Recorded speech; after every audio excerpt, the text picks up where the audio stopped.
এক টাকাড়ে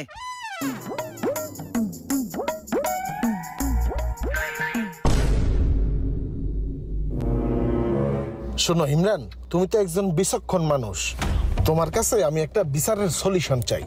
কি ভাই কোন? মনে করো যে কোনো বলদে তাহার অতি গুরুত্বপূর্ণ কোনো জিনিস যেখানে সেখানে ফালায় রাখে, অসাবধানতার সাথে, অসচেতন ভাবে। তারপর এখন সেই বলদের গুরুত্বপূর্ণ জিনিসটা যদি কোনো ভদ্রলোকের দ্বারায় অনাকাঙ্ক্ষিত ভাবে কোনো ক্ষতি হয়ে যায়, তাহলে এর দায় কে নিবে? এই দোষটা কার? দোষটা তো সম্পূর্ণ সেই বলদের। সেই বলদে তার গুরুত্বপূর্ণ জিনিস যেখানে সেখানে ফালায় রাখবে কে? দোষ সম্পূর্ণ বলদের। হ্যাঁ, আমারও সেই ধারণাই ছিল। এই যে তুমি বলদামি কইরা যে এখানে মোবাইলটা রাখছো, এই মোবাইল খানা আমার পশ্চাদের তলদেশে চাপা পড়িয়া মোবাইলের ডিসপ্লে খানা ভবলীলা সাঙ্গ হয়ে গেছে। নাও বাপু, ধরো এই মোবাইলের ডিসপ্লেটা তুমি একটু ঠিক করে নিও।